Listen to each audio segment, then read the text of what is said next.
Hello दोस्तों, आप सभी का बहुत बहुत स्वागत है आपके अपने YouTube channel study non stop पर। तो कैसे हैं आप सभी लोग? उम्मीद करता हूं आप सभी अच्छे होंगे। तो दोस्तों, आज की क्लास में हम लोग इंग्लिश के 50 क्वेश्चंस करेंगे।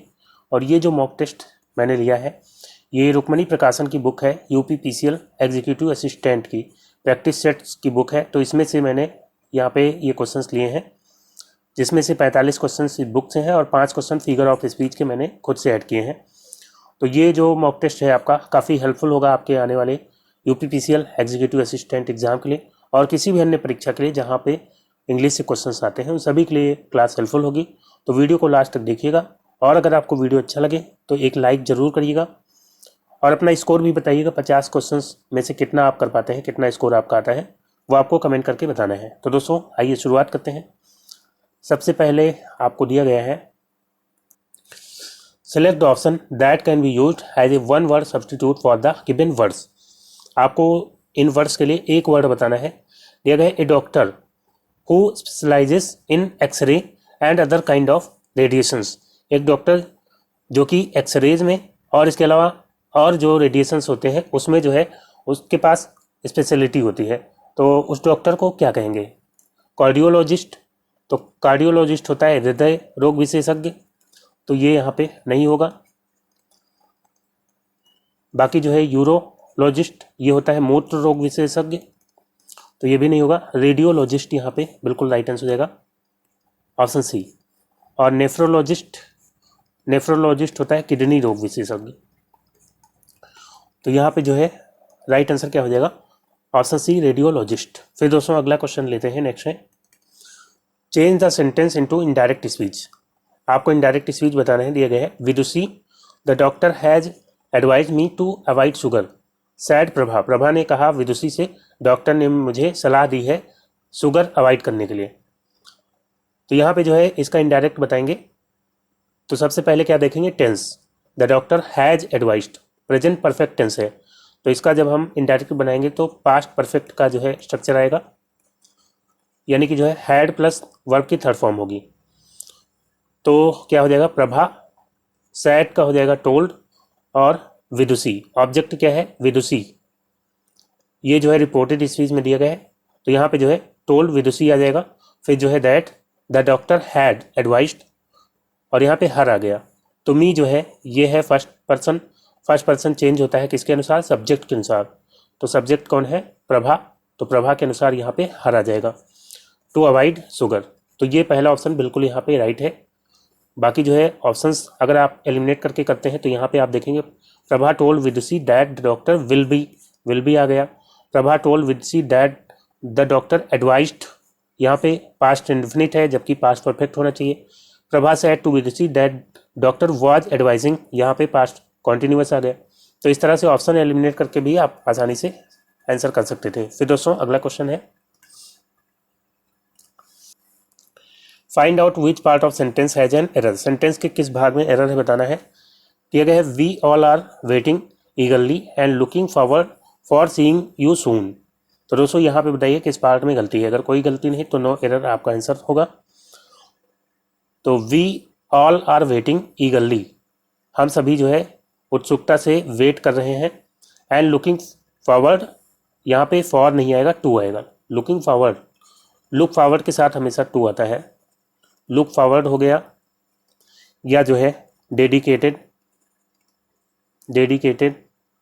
या डिवोटेड, इनके साथ जो है फॉर नहीं टू आता है। तो यहाँ पे जो है टू आएगा, टू सीइंग यू सून। ठीक है, तो यहाँ पे राइट आंसर क्या हो जाएगा? किस पार्ट में गलती है? ऑप्शन सी यहाँ पे राइट आंसर हो जाएगा। फिर दोस्तों अगला क्वेश्चन लेते हैं, नेक्स्ट है, fill in the blanks with the most appropriate word. आपको फिल करना है यहाँ पे क्या होगा। This class use to be very noisy, यहाँ पे एवरी नहीं होगा, very noisy, but it was unusually dash today. तो यहाँ पे जो है डैश की जगह क्या हो जाएगा? This class use to be, ये क्लास हुआ करती थी वेरी नॉइजी, बहुत शोर वाली हुआ करती थी, but it was unusually dash today. तो दोस्तों यहाँ पे बट के साथ लगा है और यहाँ पे अनयूजली भी लगा है, तो यानी कि यहाँ पे जो वर्ड आना चाहिए वो कंट्रास्टिंग आना चाहिए। बट के साथ वैसे भी जो अगला क्लॉज होता है वो कंट्रास्टिंग होता है। तो यहाँ पे नॉइजी मतलब बहुत शोर वाली होती थी, तो यहाँ पे एक्साइटेड यानी कि उत्साहित ये नहीं होगा। राउडी मतलब उपद्रवी, ये भी नहीं होगा। सबड्यूड, सबड्यूड मतलब होता है दबी आवाज़ में। तो आज जो है क्लास जो है क्या है, अनयूजुअली, मतलब यूजुअली क्या होता था, नॉइजी होती थी, लेकिन आज जो है अनयूजुअली क्या है, सबड्यूड मतलब शांत है। तो ऑप्शन सी यहाँ पे राइट आंसर रहेगा। बाकी स्क्रीमिंग मतलब भी चिल्लाना होता है, तो यहाँ पे ये तीनों नहीं होंगे। सी ऑप्शन यहाँ पे राइट आंसर रहेगा। फिर दोस्तों अगला क्वेश्चन लेते हैं, नेक्स्ट है select the option that can be used as a one word substitute. दिया गया है एबल टू बी हर्ड मतलब सुने जाने योग्य। तो इसके लिए जो है एक वर्ड क्या हो जाएगा, तो आसान सा है बिल्कुल, सुने जाने योग्य। बताइए ऑप्शन कौन सा होगा। एडिबल मतलब खाने योग्य, और क्रेडिबल मतलब विश्वास करने योग्य, विश्वास करने योग्य, और ऑडिबल मतलब सुनने योग्य या सुने जाने योग्य। और यही जो है बिल्कुल राइट आंसर हो जाएगा, ऑप्शन सी। लेजिबल मतलब क्या होता है, तो दोस्तों लेजिबल मतलब पढ़ने योग्य, पढ़ने योग्य। तो यहाँ पे सी ऑप्शन राइट आंसर रहेगा। फिर दोस्तों नेक्स्ट क्वेश्चन लेते हैं, अगला है select the incorrectly spelled word. Spelling आपको बतानी है किसकी सही नहीं है। दिया गया है फैलेबल, फैलेबल इसकी स्पेलिंग क्या होती है, तो दोस्तों इसका मतलब होता है भूल करने वाला, और इसकी स्पेलिंग जो है बिल्कुल सही है, भूल करने वाला। और एडिबल मतलब खाने योग्य, तो ये भी सही है। फैबल, तो फैबल मतलब होता है दंत कथा, दंत कथा यानी जो कहानी होती है कल्पना से बनाई जाती है उसको कहते हैं दंत कथा। और यहाँ पे जो सी ऑप्शन दिया गया है स्टबल, इसकी स्पेलिंग नहीं सही है, इसकी स्पेलिंग इस तरह से होती है, ठीक है, यहाँ पे ई एल की जगह एल ई होगा। तो स्टबल जिसका मतलब क्या होता है हल्की दाढ़ी, हल्की दाढ़ी मतलब छोटी छोटी जब आप दाढ़ी रखते हैं तो उसको कहा जाता है स्टबल। तो यहाँ पे ऑप्शन सी राइट आंसर रहेगा, स्टबल। फिर दोस्तों अगला क्वेश्चन लेते हैं, अगला है select the most appropriate meaning of given idiom. Idiom दिया गया है, इसका मीनिंग बताना है have cold feet. Have cold feet इसका जो है हिंदी में मीनिंग होता है आत्मविश्वास खोना, आत्मविश्वास खोना। तो यहाँ पे आप बताइए जो है इसका राइट आंसर क्या हो जाएगा। इंजॉय कोल्ड वाटर, ठंडा पानी इंजॉय करना, बिल्कुल नहीं होगा। यहाँ पे ऑप्शन बी राइट आंसर रहेगा, लॉस कॉन्फिडेंस मतलब आत्मविश्वास खोना। Very sorry feel very cold यानी बहुत ठंड महसूस करना, नहीं होगा। हैव लिटिल सेटिस्फैक्शन थोड़ा सेटिस्फैक्शन होना, तो ये भी नहीं होगा। तो बी ऑप्शन यहाँ पे राइट आंसर देगा। फिर दोस्तों अगला क्वेश्चन लेते हैं, नेक्स्ट है select the most appropriate antonym. Antonym आपको बताना है कन्फर्म का। कन्फर्म मतलब क्या होता है, कन्फर्म मतलब होता है एक तो निश्चित होता है और एक निश्चित करना भी होता है, निश्चित करना। वेरीफाई मतलब क्या होता है, सत्यापित करना, सत्यापित करना। तो ये जो है लगभग सिनोनिम टाइप का हो जाएगा इसका। अफर्म मतलब क्या होता है, दावे से कहना, दावे से कहना। तो ये भी लगभग सिनोनिम हो जाएगा।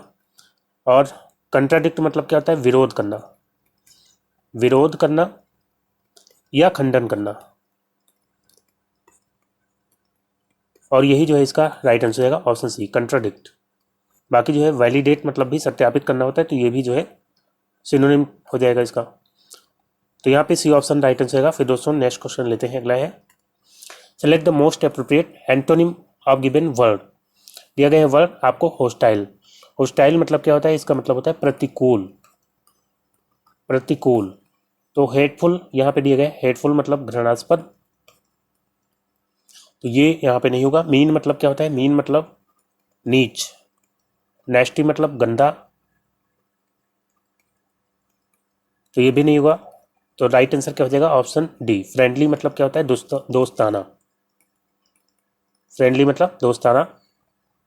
और यही जो है इसका राइट आंसर हो जाएगा। फिर दोस्तों अगला क्वेश्चन लेते हैं, नेक्स्ट है select the most appropriate synonym. अब आपको सिनोनिम बताना है रिप्लेस का। रिप्लेस मतलब क्या होता है, किसी वस्तु या व्यक्ति का स्थान लेना, स्थान लेना है यहाँ पे कह सकते हैं, किसी चीज का स्थान लेना। तो यहाँ पे डैमेज मतलब तो नष्ट करना होता है। रिमेन मतलब बच जाना। और सब्स्टिट्यूट, सब्स्टिट्यूट का मतलब भी क्या होता है, स्थान लेना। और यही जो है इसका बिल्कुल राइट आंसर हो जाएगा। और लॉस मतलब क्या होता है, खोना, तो सी ऑप्शन बिल्कुल राइट आंसर हो जाएगा। फिर दोस्तों अगला क्वेश्चन लेते हैं, नेक्स्ट है। अब आपको दिए गए हैं प्राग्मेटिक। प्राग्मेटिक का बताना है सिनोनिम। प्राग्मेटिक मतलब क्या होता है, व्यवहारिक। और यहाँ पे जो है आइडियलिस्टिक मतलब क्या होता है, आइडियलिस्टिक मतलब होता है आदर्शवादी, तो ये यहाँ पे नहीं होगा। इम्प्रॉपर मतलब अनुचित, अनवाइज मतलब मूर्ख, और रियलिस्टिक मतलब वास्तविक। तो यहाँ पे बताइए क्या हो सकता है इसका राइट आंसर हो। तो दोस्तों यहाँ पे व्यवहारिक और रियलिस्टिक ये जो है एक दूसरे के सिनोनिम हो जाएंगे, तो ऑप्शन डी यहाँ पे राइट आंसर है, रियलिस्टिक। फिर दोस्तों नेक्स्ट क्वेश्चन लेते हैं, अगला है find out which part of sentence has an error. दिया गया है he does not write as fast as me. बताइए किस पार्ट में एरर है। ही डज नॉट राइट, वो नहीं लिखता है, एज फास्ट एज यहाँ पे जो है कंपेरिजन हो रहा है, और कंपेरिजन किसके साथ हो रहा है, ही के साथ, तो यहाँ पे मी नहीं आएगा। कंपेरिजन जब होता है तो यहाँ पे सब्जेक्टिव केस है, तो इधर भी सब्जेक्टिव केस यानी कि आई आएगा। He does not write as fast as I, वो मेरे जितना तेज नहीं लिखता है। ठीक है, तो यहाँ पे किस पार्ट में गलती है, ऑप्शन सी यहाँ पे राइट आंसर हो जाएगा। फिर दोस्तों अगला क्वेश्चन लेते हैं, नेक्स्ट है फिल इन द ब्लैंक्स। दिया गया है we should carefully dash wasting food. We should carefully यहाँ पे अवॉइड, नॉट, फेल या पास। तो यहाँ पे फेल और पास तो नहीं हो सकता। Not, we should carefully not wasting, अगर यहाँ पे आईएनजी नहीं होता तो नॉट हो सकता था, यहाँ पे जो है अवॉइड हो जाएगा। ठीक है, कुछ वर्ब्स के बाद जो है जो वर्ब्स आती हैं ठीक बाद, वो हमेशा आईएनजी फॉर्म में आती हैं, जैसे कि अवॉइड है। अवॉइड के बाद जो है जो वर्ब आएगी वो आईएनजी फॉर्म में आएगी। इसी तरह से और भी कई वर्ब्स हैं, जैसे कि एंजॉय या एडमिट, या जो है इसके अलावा फिनिश, या जो है डिनाई। तो ये जो है कुछ वर्ब्स हैं, इनके बाद अगर कोई दूसरी वर्ब आएगी तो वो जीरंड फॉर्म में होगी, यानी आईएनजी फॉर्म में होगी। तो यहाँ पे अवॉइड जो है इसका राइट आंसर हो जाएगा। We should carefully avoid wasting food, हमें जो है फूड की बर्बादी को केयरफुली अवॉइड करना चाहिए, सावधानी पूर्वक अवॉइड करना चाहिए। फिर दोस्तों अगला क्वेश्चन लेते हैं, नेक्स्ट है change the given sentence in passive voice. Passive voice बताना है, दिया गया है Anant was recording a new song in his studio. Anant recording कर रहा था एक नया सॉन्ग अपने स्टूडियो में। तो बताइए यहाँ पे जो है इसका पैसिव वॉइस क्या हो जाएगा। तो यहाँ पे आप सबसे पहले क्या देखेंगे, टेंस देखेंगे। Anant was recording, past continuous tense है, तो पास्ट कॉन्टिन्यूअस का जब हम पैसिव बनाते हैं तो क्या आता है, वाज या वर जो है हेल्पिंग वर्ब आती है, और साथ में बीइंग आता है। वर्ब की थर्ड फॉर्म तो पैसिव में रहती ही है, और बाई के बाद सब्जेक्ट आएगा और ऑब्जेक्ट जो है पहले आ जाएगा। तो यहाँ पे वाज या वर बीइंग होना चाहिए, और यहाँ पे ए न्यू सॉन्ग है तो उसके अकॉर्डिंग जो है वाज आएगा। ए न्यू सॉन्ग ये ऑब्जेक्ट है, तो a new song was being recorded by Anant in his studio. Option C यहाँ पे राइट आंसर रहेगा। यहाँ हैड बीन दिया गया है, और यहाँ पे in this studio Anant will record, तो ये सब जो है गलत हो जाएगा, इनका स्ट्रक्चर भी सही नहीं है। फिर दोस्तों अगला क्वेश्चन लेते हैं, नेक्स्ट है select the most appropriate meaning of given idiom. Idiom दिए गए हैं to be in hot water, इसका मीनिंग क्या हो जाएगा। तो दोस्तों इसका मतलब होता है कठिनाई या खराब स्थिति में होना, कठिनाई या खराब स्थिति में होना। तो यहाँ पे आप बताइए इसका जो है राइट आंसर क्या हो जाएगा। पहला ऑप्शन है to be bold and refuse to be bullied by your superior, मतलब आपके सुपीरियर द्वारा अगर धमकाया जाता है आपको तो उसके प्रति बोल्ड हो जाना और इनकार कर देना, तो ये यहाँ पे नहीं होगा आंसर। दिया गया है to be in a difficult situation, एक कठिन परिस्थिति में होना, in which you can be criticise, जिसमें आपको क्रिटिसाइज किया जा सके, मतलब आपकी आलोचना की जा सके। तो यही जो है यहाँ पे राइट आंसर हो जाएगा इसका। बाकी आगे क्वेश्चन लेते हैं, नेक्स्ट है। तो अब आपको दिया गया है क्लोज टेस्ट, तो इसको जो है कैसे करेंगे, सबसे पहले आप वीडियो को पॉज करके सबसे पहले पैराग्राफ को पूरा पढ़ लीजिए, इससे आपको एक आइडिया लग जाएगा कि पैराग्राफ क्या कहना चाह रहा है। फिर जो है आप ऑप्शन पे जंप करेंगे।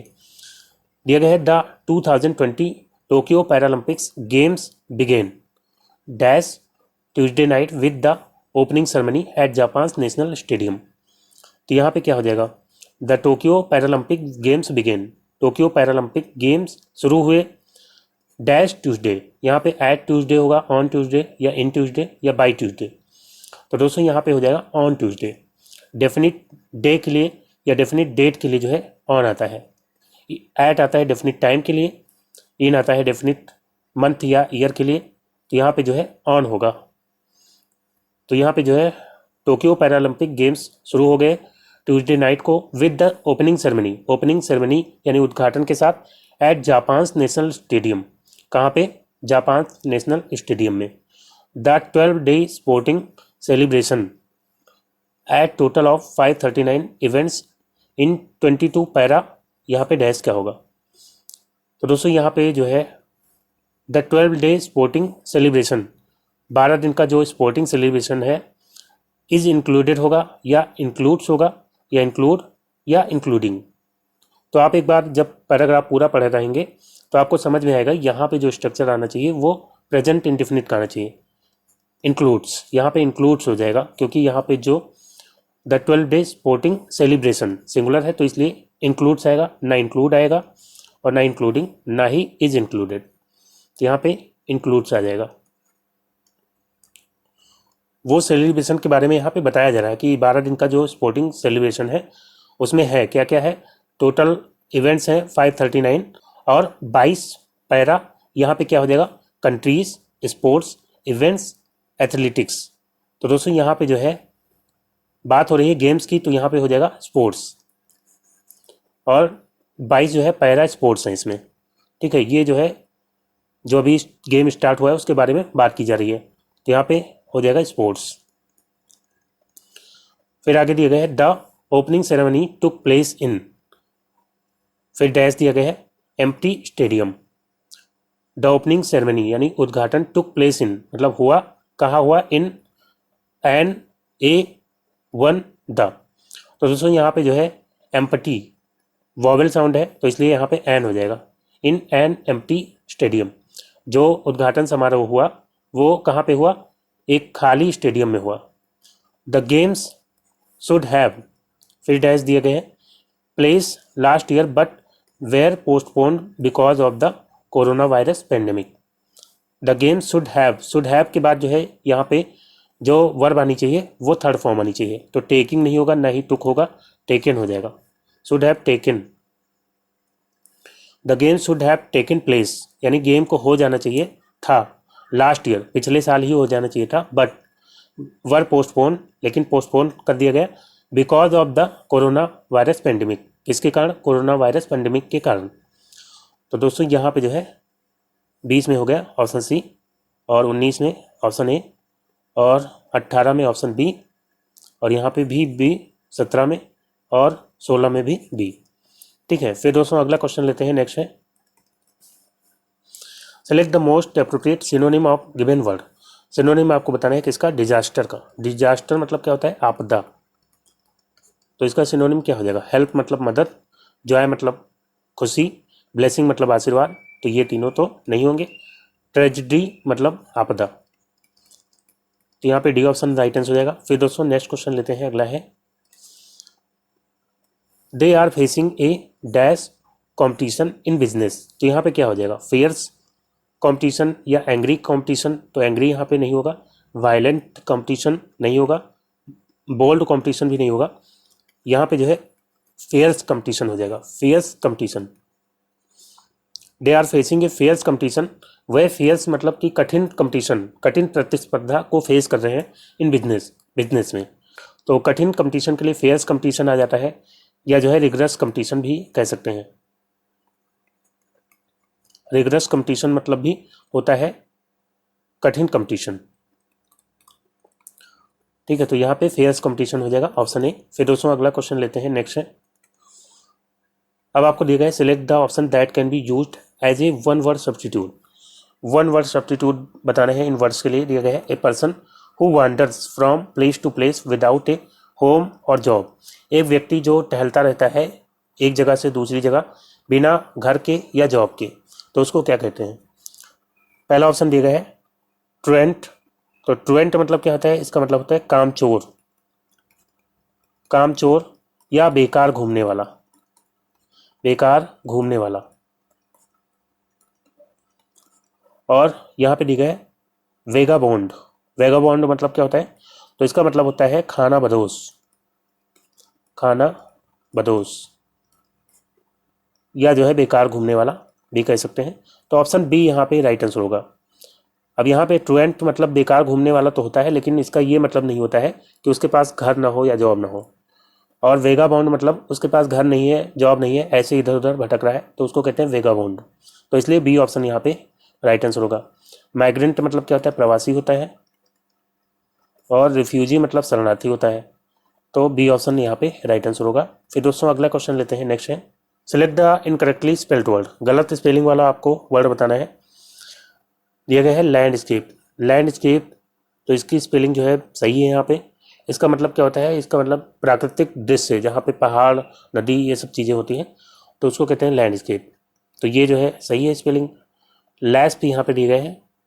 लैप्स जैसा कोई वर्ड नहीं होता है, लैप्स होता है, लैप्स। तो यही जो है इसका राइट आंसर है ऑप्शन बी। बाकी जो है लैंटर्न और लैंग्वेज, इन दोनों की स्पेलिंग सही है। लैप्स मतलब क्या होता है? बीत जाना, बीत जाना, या त्रुटि भी होता है इसका मतलब, त्रुटि या भूल। तो लैप्स यहाँ पे राइट आंसर आएगा। फिर दोस्तों अगला क्वेश्चन लेते हैं। अगला है select the most appropriate meaning of given idiom. तो यहाँ पे ईडियम दिया गया है fall out with someone. Fall out with someone का मतलब क्या होता है? किसी से झगड़ा कर लेना, किसी से झगड़ा कर लेना, झगड़ा कर लेना और फिर जो है बातचीत बंद कर देना। तो इस तरह का झगड़ा करना कि बातचीत फिर जो है बंद कर लेना। तो यहाँ पे जो है इसका राइट आंसर क्या हो जाएगा? पहला ऑप्शन है stop being friendly after N argument. एक आर्गूमेंट यानी बहस के बाद जो है फ्रेंडली हो जाना बंद कर देना। तो मेरे ख्याल से यही जो है राइट आंसर हो जाएगा। बाकी ऑप्शंस देखते हैं। Plan A trip with someone close. किसी क्लोज के साथ जो है एक ट्रिप प्लान करना, मतलब कहीं जाने का प्लान करना, तो ये तो नहीं होगा। Offer A hand of friendship, दोस्ती का हाथ बढ़ाना नहीं होगा। Inter into a contract with someone, किसी से किसी कॉन्ट्रैक्ट में एंटर करना, किसी के साथ किसी कॉन्ट्रैक्ट मतलब समझौते में एंटर करना, तो ये भी नहीं होगा। तो यानी कि पहला ऑप्शन ही बिल्कुल राइट आंसर हो जाएगा। फिर दोस्तों अगला क्वेश्चन लेते हैं। नेक्स्ट है select the option that can be used as a one word substitute for the given words. In words के लिए आपको एक वर्ड बताना है। दिया गया है ए लॉयंस होम, एक शेर का घर क्या कहलाता है? यहाँ पे दिया गया है केनल। केनल का मतलब होता है कुत्ते के रहने का स्थान, कुत्ते का घर, कुत्ते के रहने का स्थान। तो ये तो यहाँ पे नहीं होगा। डेन मतलब क्या होता है? मांद, जिसको जिसमें शेर रहता है। ठीक है, ऑप्शन बी यहाँ पे राइट आंसर हो जाएगा। मांद कहते हैं हिंदी में शेर के रहने के स्थान को। और डेन यहाँ पे राइट आंसर हो जाएगा। स्टेबल मतलब क्या होता है? इस स्टेबल मतलब होता है घोड़ा, गाय, बैल, घोड़ा, गाय, बैल आदि जो पालतू जानवर होते हैं उनके रहने का स्थान, आदि के रहने का स्थान। तो ये भी यहाँ पे नहीं होगा। पेन मतलब क्या होता है? तो दोस्तों पेन मतलब होता है एक छोटा घेरा, एक छोटा घेरा हुआ स्थान, एक छोटा घेरा हुआ स्थान जिसमें पशुओं को रखा जाता है, जिसमें पशुओं को रखा जाता है।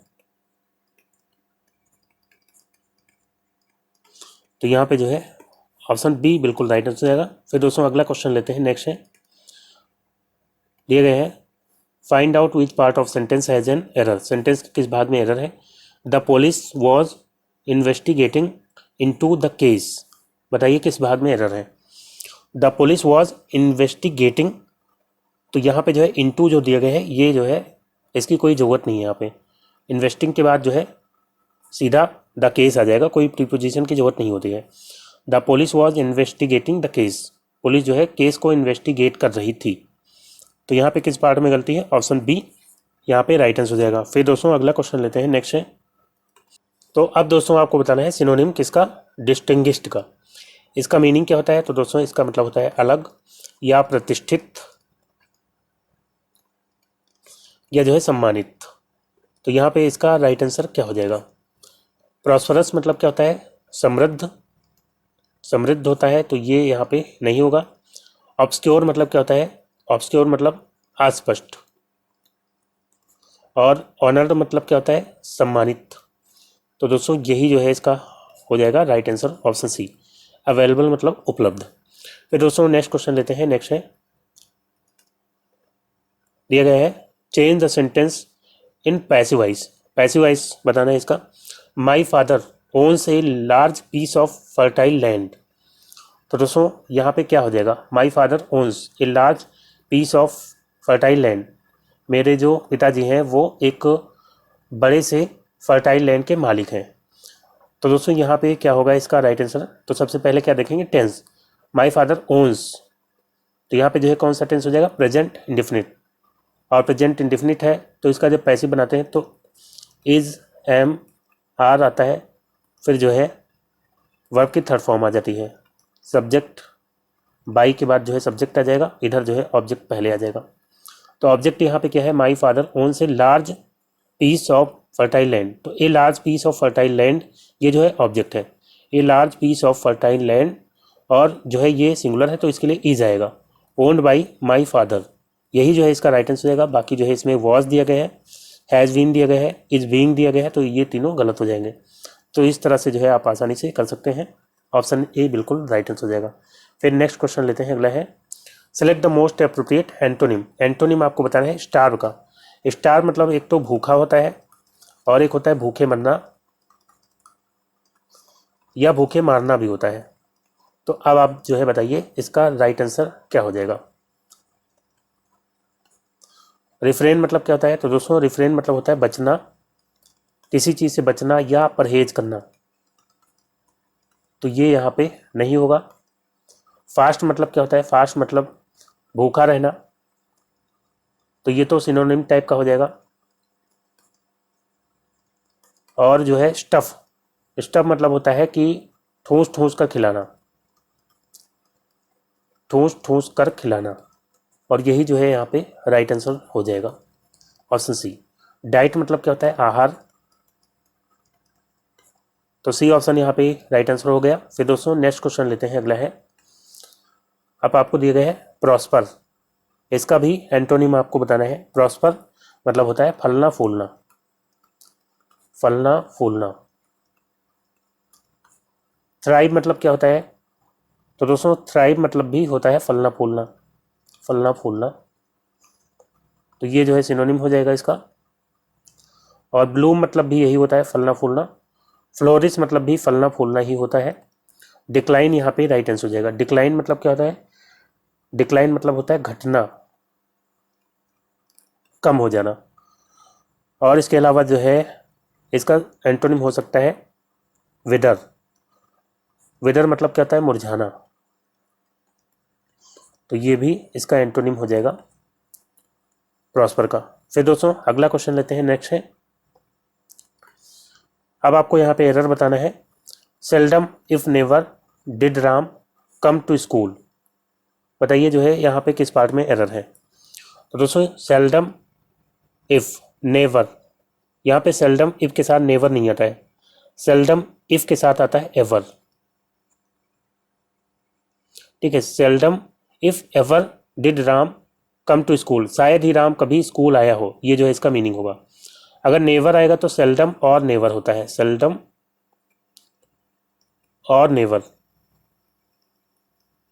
ठीक है, तो सेल्डम और नेवर आएगा या फिर सेल्डम इफ एवर आएगा। ठीक है, तो यहाँ पे किस पार्ट में गलती है? Option A. फिर दोस्तों अगला क्वेश्चन लेते हैं। नेक्स्ट है, fill in the blanks with the most appropriate word. दिया गया है much of my time dash been wasted. Much of time यहाँ पे हैव बीन वेस्टेड होगा। तो much of my time, time जो है सिंगुलर है और इसके साथ हैव नहीं आएगा यहाँ पे। इज बीन वेस्टेड, तो बीन वेस्टेड है तो यहाँ पे जो है इज या वॉज नहीं आएगा, हैज हो जाएगा, ऑप्शन डी। फिर दोस्तों अगला क्वेश्चन लेते हैं। Change the sentence into indirect speech. Indirect speech बताना है। दिया गया है we are leaving for Singapore tomorrow morning. कल सुबह हम सिंगापुर के लिए निकल रहे हैं। सैड कबीर, कबीर ने कहा। तो यहाँ पे जो है क्या हो जाएगा? Kabir said that they were leaving for Singapore the next morning. क्या ये सही है? तो दोस्तों यहाँ पे जो है आप देखेंगे टेंस, वी आर लिविंग, कौन सा टेंस है? Present continuous. प्रेजेंट कॉन्टिन्यूस का जब इनडायरेक्ट बनाते हैं तो हो जाता है पास्ट कॉन्टिन्यूस, तो यहाँ पे पास्ट कॉन्टिन्यूस हो जाएगा, तो यानी कि जो है वाज या वर लिविंग आएगा। तो यहाँ पे कबीर सैड दैट दे वर, क्या यहाँ पे दे सही है? तो दोस्तों यहाँ पे वी आर लिविंग, कबीर कह रहा है वी आर लिविंग, यानी कि जो है एक से अधिक लोग हैं, किसी से भी कह रहा होगा, मान लीजिए कबीर एक ही व्यक्ति से कह रहा होगा, कबीर सैड टू हिम होता अगर मान लीजिए यहाँ पे, तो भी जो है अगर वी आर लिविंग मतलब दोनों लोग जा रहे हैं, तो इसलिए जो है प्लूरल हो जाएगा, यहाँ पे दे आ जाएगा। Kabir said that they are living for Singapore the next morning, तो ये जो है पहला ऑप्शन बिल्कुल सही है, ठीक है। यहाँ पे दे के साथ वर आ जाएगा। बी ऑप्शन में देखेंगे तो Kabir said that they was, they के साथ वॉज नहीं आएगा यहाँ पे। Kabir said that they would be, तो वुड बी यहाँ पे नहीं होगा क्योंकि पास्ट कॉन्टिन्यूस होना चाहिए। Kabir said that he was, तो ही वॉज यहाँ पे नहीं होगा। अगर यहाँ पे आई होता, आई एम लिविंग, तो यहाँ पे ही वॉज हो सकता था। तो यहाँ पे जो है ऑप्शन ए राइट आंसर हो जाएगा। फिर दोस्तों अगला क्वेश्चन लेते हैं, नेक्स्ट है। अब आपको दिया गया है select the most appropriate meaning of given idiom. Idiom दिया गया है आई वॉज। आई वॉज का मतलब क्या होता है? धोखा, धोखा या छलावा। तो बताइए इस ईडियम का यहाँ पे मीनिंग क्या हो जाएगा ऑप्शन से? ए क्लोज वॉच मतलब सही से देखना नहीं होगा। ए डिसेप्शन, डिसेप्शन मतलब क्या होता है? धोखा, और यही जो है यहाँ पे राइट आंसर हो जाएगा। एक कीन इंटरेस्ट मतलब एक गहरी रुचि, तो ये भी नहीं होगा। एक जनरल व्यू भी नहीं होगा, तो ऑप्शन बी यहाँ पे राइट आंसर हो जाएगा। फिर दोस्तों अगला क्वेश्चन लेते हैं, नेक्स्ट है। आपको सिनोनिम बताना है अब एंग्जाइटी का। एंग्जाइटी मतलब क्या होता है? चिंता, तो यहाँ पे क्या हो जाएगा? वरी मतलब भी क्या होता है? चिंता होता है, तो यही इसका सिनोनिम हो जाएगा। बाकी जो है डिलाइट, डिलाइट का मतलब क्या होता है? खुशी। फेथ मतलब विश्वास, कामनेस मतलब शांति, तो यहाँ पे ए राइट आंसर हो जाएगा। फिर दोस्तों अगला क्वेश्चन है, अब आपको एंटोनिम बताना है, अपोजिट बताना है कंटेंटेड का। कंटेंटेड मतलब क्या होता है? संतुष्ट, तो इसका जो है अपोजिट आप बताइए क्या हो जाएगा? थैंकफुल, थैंकफुल यहाँ पे नहीं होगा। कंफर्टेबल, कंफर्टेबल मतलब आरामदायक स्थिति में, ये भी नहीं होगा। प्लीज्ड मतलब खुश होता है, ये भी नहीं होगा। डिससेटिस्फाइड, डिससेटिस्फाइड मतलब क्या हो जाएगा? असंतुष्ट, असंतुष्ट, तो यहाँ पे यही इसका राइट आंसर होगा। कंटेंटेड का डिसकंटेंटेड भी हो सकता था, डिससेटिस्फाइड भी हो सकता है, तो डी ऑप्शन यहाँ पे राइट आंसर हो जाएगा। फिर दोस्तों अगला क्वेश्चन लेते हैं, नेक्स्ट है। अब आपको यहाँ पे ईडियम दिया गया है, इसका मीनिंग बताना है। Be all years, be all years, इसका जो है हिंदी में मीनिंग होता है ध्यान से सुनना, ध्यान से सुनना। तो यहाँ पे बताइए नॉट बीइंग अलर्ट, अलर्ट नहीं होना, नहीं होगा ये।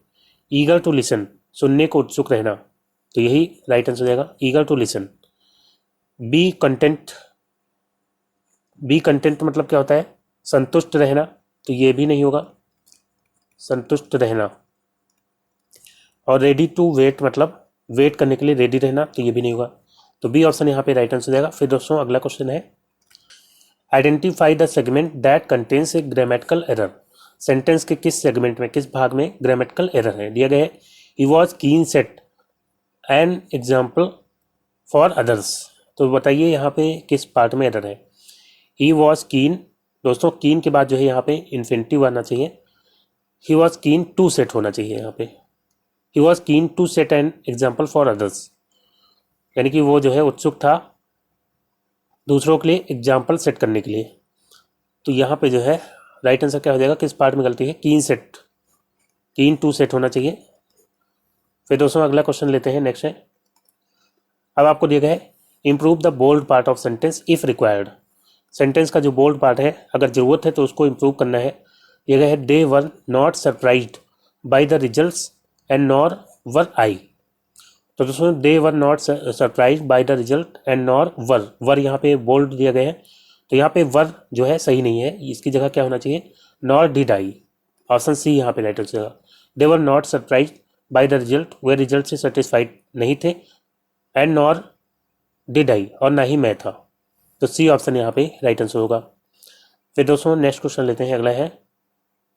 अब आपको दिया गया है switch off the television if you not watching it. तो दोस्तों यहाँ पे जो बोल्ड पार्ट है इसमें जो है इसको इम्प्रूव करना है, तो नो इम्प्रूवमेंट रिक्वायर्ड ये नहीं होगा यहाँ पे। डू नॉट वॉचिंग इट ये भी नहीं होगा। आर नॉट वॉचिंग इट, तो यहाँ पे जो है इफ़ यू आर यहाँ पे नहीं है तो आर नॉट वॉचिंग इट होना चाहिए, ना कि वॉचिंग इट। ठीक है, आर नॉट वॉचिंग इट यहाँ पे सी ऑप्शन जो है राइट आंसर हो जाएगा। फिर दोस्तों अगला क्वेश्चन लेते हैं, नेक्स्ट है। अब आपको एंटोनिम बताना है किसका, प्रोटेक्ट। प्रोटेक्ट मतलब क्या होता है, सुरक्षित करना, किसी चीज़ को सुरक्षित करना यानी कि प्रोटेक्ट करना। तो कीप मतलब होता है रखना, नहीं होगा। ओवर, ओवर मतलब समाप्त, ये भी नहीं होगा। हार मतलब क्या होता है, एंटोनिम बताना है, तो हार मतलब क्या होता है, नुकसान पहुंचाना, तो यही जो है इसका एंटोनिम हो जाएगा ऑप्शन सी। सिक्योर मतलब भी क्या होता है, सुरक्षित करना, तो सी ऑप्शन यहाँ पे राइट आंसर हो जाएगा। फिर दोस्तों अगला क्वेश्चन लेते हैं, नेक्स्ट है। Fill in the blanks with the most appropriate word. आपको जो है फिल करना है, दिया गया है Dhyan Chand is dash one of the greatest hockey players of all time. क्या होगा, ऑब्जर्व, बिलीव्ड, थॉट या कंसीडर्ड। तो दोस्तों यहाँ पे जो है होना चाहिए कंसीडर्ड, माने जाने के सेंस में कंसीडर्ड होता है। Dhyan Chand is considered one of the greatest hockey players of all time. Dhyan Chand माने जाते हैं, क्या माने जाते हैं, अभी तक के ग्रेटेस्ट हॉकी प्लेयर्स में से एक माने जाते हैं, तो यहाँ पे डी ऑप्शन राइट आंसर हो जाएगा। फिर दोस्तों अगला क्वेश्चन लेते हैं। Select the option that can be used as a one word substitute. आपको एक वर्ड बताना है टू रन आफ्टर के लिए। टू रन आफ्टर मतलब क्या होता है, तो दोस्तों इसका मतलब होता है पीछा करना, पीछा करना। रेस मतलब क्या होता है, रेस मतलब तो दौड़ होता है, ये नहीं होगा। स्प्रिंट मतलब क्या होता है, स्प्रिंट मतलब जो है तेज दौड़, तेज दौड़ जिसमें जो धावक होता है बहुत तेज दौड़ता है, और ये ज़्यादातर छोटी दौड़ होती है, कम दूरी की, तो तेज दौड़ जो है स्प्रिंट मतलब हो जाएगा। परस्यू मतलब क्या होता है, इसका मतलब हो जाता है पीछा करना, तो परस्यू या जो है चेज, ये जो है इसके राइट आंसर हो सकते हैं। तो यहाँ पे जो है सी ऑप्शन राइट आंसर जाएगा। बाकी जो है रस मतलब क्या होता है, रस मतलब होता है जल्दबाजी करना। ठीक है, तो यहाँ पे सी ऑप्शन राइट आंसर जाएगा। फिर दोस्तों अगला क्वेश्चन लेते हैं, नेक्स्ट है। आपको बताना है सिनोनिम इम्प्लोर का। तो दोस्तों इम्प्लोर मतलब क्या होता है, इम्प्लोर मतलब होता है अनुनय विनय करना, मतलब विनती करना, अनुनय विनय करना। तो यहाँ पे बताइए क्या हो जाएगा। प्लीड मतलब क्या होता है, तो दोस्तों प्लीड मतलब भी होता है निवेदन करना, निवेदन करना, और सिनोनिम बताना था, तो यही जो है इसका राइट आंसर है, या इसका मीनिंग होता है गिड़गिड़ाना। और अपोलोजाइज इसका मतलब क्या होता है, माफ़ी मांगना, तो ये तो नहीं होगा यहाँ पे। आंसर मतलब उत्तर देना, रिफ्यूज मतलब मना कर देना, तो ए ऑप्शन यहाँ पे राइट आंसर हो जाएगा। फिर दोस्तों नेक्स्ट क्वेश्चन लेते हैं, अगला है। अब आपको दिया गया है choose the correct figure of speech for the given sentence. Figure of speech बनाना है, दिया गया है go and gather the green leaves from the garden. तो यहाँ पे कौन सा हो जाएगा, एजोनेंस, एलिट्रेशन, आयरनी या पर्सोनिफिकेशन। तो दोस्तों यहाँ पे इसका हो जाएगा एलिट्रेशन, ऑप्शन बी। एलिट्रेशन में क्या होता है, इसमें जो है कॉन्सोनेंट साउंड जो है बार बार रिपीट होता है वर्ड के पहले। तो यहाँ पे आप देखेंगे गो and gather the green leaves from the garden, तो गार्डन में आप देखेंगे ग्रीन, गैदर, गो, इन सब में जो गा की साउंड है वो रिपीट हो रही है, तो यहाँ पे हो जाएगा एलिट्रेशन। फिर दोस्तों अगला क्वेश्चन लेते हैं, नेक्स्ट है। Choose the correct figure of speech. यहाँ पे भी आपको फिगर ऑफ स्पीच बताना है। The light of fire is a site, light of fire is a site, कौन सा हो जाएगा, एजोनेंस, एलिट्रेशन, आयरनी या पर्सोनिफिकेशन। तो दोस्तों यहाँ पे हो जाएगा एजोनेंस। एजोनेंस में क्या होता है, इसमें जो है वॉवेल साउंड बार बार रिपीट होता है, तो यहाँ पे जो है लाइट, आई की साउंड यहाँ पे रिपीट हो रही है, और यहाँ पे फायर आई, यहाँ पे साइट में आई, तो दोस्तों यहाँ पे आई की साउंड बार बार रिपीट हो रही है, तो इसलिए यहाँ पे हो जाएगा एजोनेंस। तो जहाँ पे वॉवेल साउंड बार बार रिपीट होती है और ये ज़्यादातर बीच में होती है, तो वहाँ पे एजोनेंस होता है, और जहाँ पे जो है कॉन्सोनेंट साउंड रिपीट होता है और वर्ड के शुरुआत में होता है, वहाँ पे होता है एलिट्रेशन। फिर दोस्तों अगला क्वेश्चन लेते हैं, नेक्स्ट है। अब आपको दिया गया है he has many mouths to feed. तो यहाँ पे बताइए कौन सा फिगर ऑफ स्पीच हो जाएगा, मेटाफर, हाइपरबोली, सिनेक्डोकी या ऑक्सीमोरोन। तो इसको तो मैंने पहले भी कराया है। यहाँ पे हो जाएगा सिनेक्डोकी। सिनेक्डोकी में क्या होता है, इसमें जो है किसी वस्तु के एक अंग या भाग को जो है पूरी वस्तु के लिए प्रयोग किया जाता है, वहाँ पे होता है सिनेक्डोकी।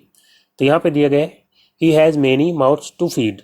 तो माउथ्स यहाँ पे आ रहा है पीपल के लिए, लोगों के लिए। उसके पास बहुत से लोग हैं खिलाने के लिए। तो पीपल के लिए जो है मतलब पूरे के लिए एक पार्ट का प्रयोग किया जा रहा है, केवल माउथ का प्रयोग किया जा रहा है, तो इसलिए जो है यहाँ पे सिनेक्डोकी हो जाएगा। या इसका उल्टा भी होता है, कई बार जो है एक पार्ट के लिए पूरे का प्रयोग कर लिया जाता है, वहाँ भी सिनेक्डोकी होता है। तो यहाँ पे सिनेक्डोकी हो जाएगा। फिर दोस्तों अगला क्वेश्चन लेते हैं, नेक्स्ट है। अब आपको दिया गया है the flower was as slippery as an eel. फूल जो है कितना स्लिपरी था, जैसे कि एक ईल, ईल एक मछली होती है। तो यहाँ पे कौन सा फिगर ऑफ स्पीच हो जाएगा, मेटाफर, सिमली, हाइपरबोली, पर्सोनिफिकेशन। तो यहाँ पे क्या हो जाएगा, सिमली, क्योंकि यहाँ पे कंपेरिजन किया जा रहा है। और एज या लाइक जैसे वर्ड आपको जहाँ पे भी देखने को मिल जाए, वहाँ पे कौन सा फिगर ऑफ स्पीच होता है, सिमली होता है, जिसको हिंदी में कहते हैं उपमा। तो यहाँ पे सिमली हो जाएगा। फिर दोस्तों अगला और ये जो है आखिरी क्वेश्चन है, दिया गया है the snowflakes danced at night. Snowflakes danced at night मतलब बर्फ के टुकड़े रात में नाचे थे। तो यहाँ पे जो है क्या हो जाएगा, मेटाफर, सिमली, हाइपरबोली या पर्सोनिफिकेशन। तो दोस्तों यहाँ पे जो है क्या हो जाएगा, पर्सोनिफिकेशन, जिसको हिंदी में कहते हैं मानवीकरण। तो जहाँ पे भी किसी निर्जीव वस्तु या किसी एब्स्ट्रैक्ट नाउन यानी भाववाचक संज्ञा को ऐसे दर्शाया जाता है जैसे कि वो जीवित प्राणी हो या इंसान हो, तो वहाँ पे जो है क्या होता है, पर्सोनिफिकेशन होता है। तो यहाँ पे जो है पर्सोनिफिकेशन हो जाएगा। तो दोस्तों आज का वीडियो यहीं पे समाप्त करता हूँ। उम्मीद करता हूँ वीडियो आपको अच्छा लगा होगा। अगर वीडियो आपको अच्छा लगा हो तो लाइक और शेयर जरूर करिएगा। और जो दोस्त नए हैं चैनल पर, चैनल को सब्सक्राइब करके नोटिफिकेशन बेल को ऑन कर लेंगे, ताकि नेक्स्ट वीडियो अपलोड होते हैं उसका नोटिफिकेशन आपको सबसे पहले मिल जाए। तो मिलते हैं अगले वीडियो में, तब तक के लिए good bye and take care.